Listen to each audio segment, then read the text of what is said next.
Welcome everyone to Thoughts on Thursday, Season 3, Episode 3. Today we're going to be chatting about disruptive innovation and in particular kind of startup truths and entrepreneurial stories.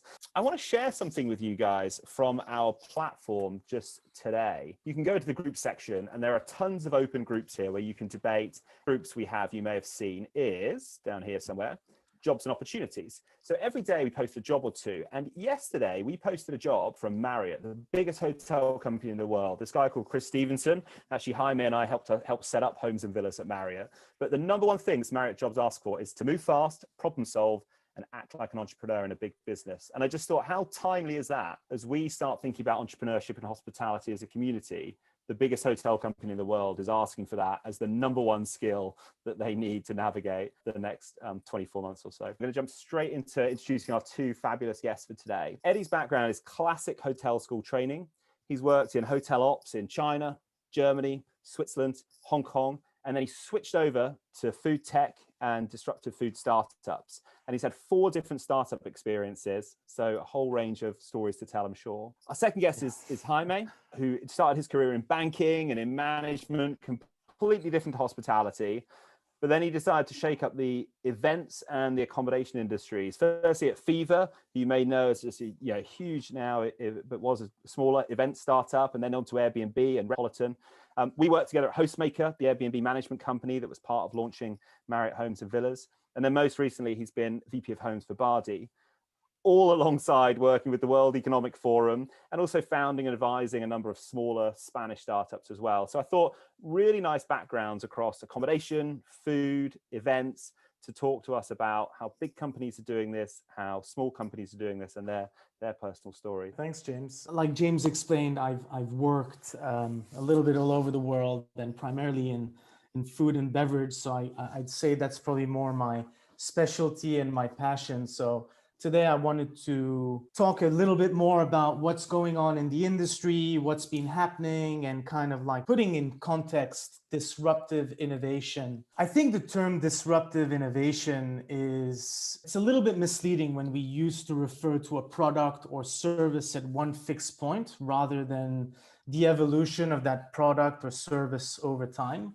I think generally speaking, the hospitality industry as a whole is always behind in terms of technology and innovation, but over the past years, I think that gap's slowly narrowing down. I think the best example of a company who succeeded in this is Yum Brands, who owns KFC, Taco Bell, and Pizza Hut. When the pandemic started, incredibly, they rolled out nationwide across all Pizza Hut cashless, contactless curbside pickups, which enabled them to kind of adapt to the current situation. Contrary to other brands that went bankrupt as a result of the pandemic, like California Pizza Chicken, Pain Quotidien, Vapiano, weren't able to keep up with it. I think what's important also to remember is that no matter what's going on with the virus and the recovery period, people's basic needs don't change. They still have to eat, they still have to travel on occasion, and they still need a place to sleep when they do and shower. That makes hospitality much more of an essential service than a lot of people realize. So the demand is there from a consumer standpoint, but disruption, I think, stems more from reevaluating current business practices and business models and some product innovation. In my opinion, there's 3 areas of innovation: process and automation, some new foods that came to the market, and obviously business models and how entrepreneurs these days are going about kind of disrupting the classic model of starting a restaurant or a food and beverage business. When we speak about automation, it sounds crazy, but disruptive automation, I think, will come from integrating robots as part of the service. And companies like CafeX or Botrista offer a solution to automate drinks at a bar with the option for people to order and pay from a mobile phone. Question now is, will we see this happening in airports, in hotels, in public areas that have high footfall?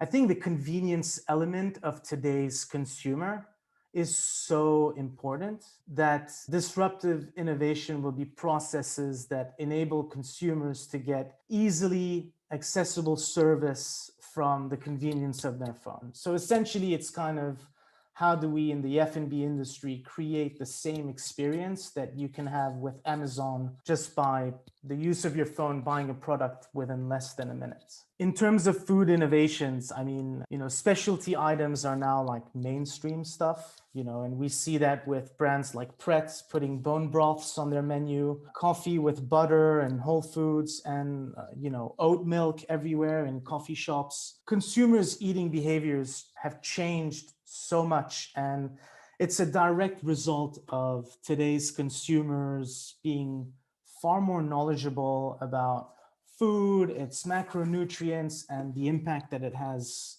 on the environment. And it wasn't like that 10 years ago. The most disruptive innovation in the food industry, I think, is the rise of plant-based meats. It's become a main topic of the industry, and brands like Burger King rolling them out on their menus nationwide by integrating impossible whoopers, for example, and increasing their revenue streams was genius. Smaller brands were doing it and focusing on that demographic. Big brands decided not to ignore it and actually captured that opportunity and really made something of it. Perfect. Cheers, Eddie. I'm going to talk about disruptive innovation on hospitality from my point of view, and I've been doing startups for a long time, more or less 10 years. The first thing that I want to tell you is that innovation is doing things differently by thinking differently. So if you add a layer of technology to something, that's not innovation. You're not disruptive anything. You're just putting some technology. You're making your operations more efficient, maybe at a lower cost, but you're not going to disrupt Marriott. You need to start thinking differently. Breakthrough technology without a corresponding mindset amounts to nothing. Travel has been slowly commoditizing over the last 30 years, and the lines have been blurred, not only in terms of brands. So you enter a hotel anywhere in the world and it's basically the same thing. So you can go to a hotel in New York, you can go to a hotel in Singapore. It doesn't matter where it is or which brand is the hotel.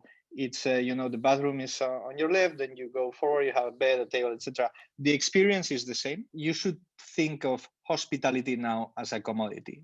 There are so many different options that what is going to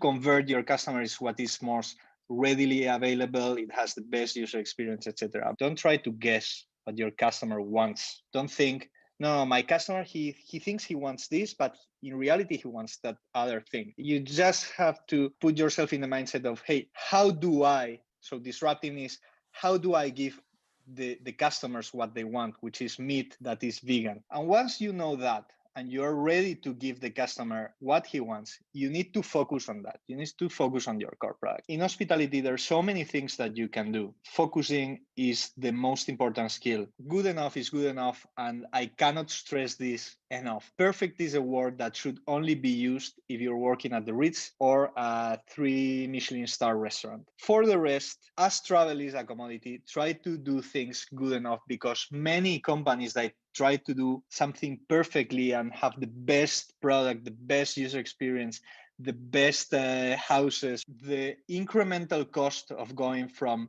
good enough to perfect is so big. The loyalty that you get from your customers, the increased loyalty that you get from your customers is so little that it's not really worth it. The return on investment from going from good enough to perfect is really not worth it. So you need to simplify. If you want to disrupt, get it very simple. Do not complicate yourself. Disrupting is something that is a very simple process.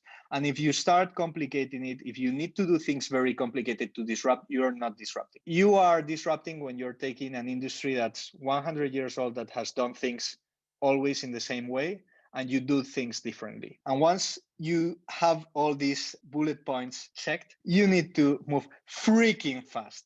This is super important. Speed is what really matters when disruptive, because the fastest is the one that's going to reach the customers first, is the one that's going to reach all the markets, the global markets first. And this ties with doing things good enough. If you try to do things perfect and you are complicating them, you're going to burn so much time and so much money that you're never going to earn. These are some key lessons that you need to understand if you're going to work at a startup. And they are very, very, very important. So the first is that every Marine is a rifleman first. This is something that's told at the Marine Corps.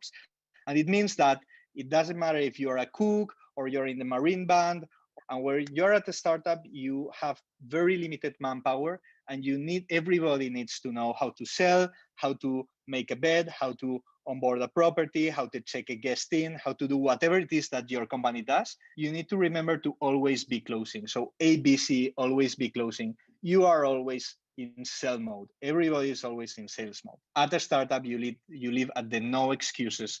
You have a no excuses policy. And this means that there are no excuses for things that are under your control. You need to just do it, which is the Nike slogan, as you know. So if you are inventing the future, you don't have time to discuss everything, because then the future will happen before you invent it. So you need to get things done as fast as possible. Who dares wins. And this means that at a startup, you are small enough and fast enough that you can take very, very big risks. You need to not be afraid of making mistakes, because whatever mistakes you make, it's very difficult that they're going to compromise your company. Of course, if you're going to be taking risks, you need to get lucky. So the most important skill in a startup is being lucky. Try to surround yourselves with people that are naturally lucky. But if you cannot get lucky, you have to get smart. And there are some things that are going to be outside of your control, and you need to have very high tolerance for failure if it comes as a consequence of trying new things. Bruce Lee used to say, be water, my friend. And water is something, it's an element that adapts to the container that it's in. And at a startup, and especially on hospitality, which is a very fast changing sector, you need to be super flexible. You need to adapt. If you are flexible, you can adapt to these kind of things like COVID, which has sunk many companies that were not fast enough or adaptable enough. Improvise, adapt, and overcome. A typical day at the startup has infinite unpredictable situations, and you live in uncertainty. There's absolutely no guidance, no playbooks. You can work on a playbook for 3 months, and then the next day everything has changed. You need to be able to grit your teeth and carry on. Embrace chaos, which is the next thing. Chaos is everywhere at the startup, and we have seen this for the last year, especially on the hospitality industry. It's been chaos. Nobody knew what to do, what the timelines were, what the restrictions were. So everything is out of your control, and if you try to control it, it will consume you. You need to learn to navigate the chaos, make it your ally, to find better opportunities, and just take this risk. No, as we were saying, who dares wins. I think that this summarizes, in my experience, the skills that you need to have to survive at the startup and to really disrupt. Perfect.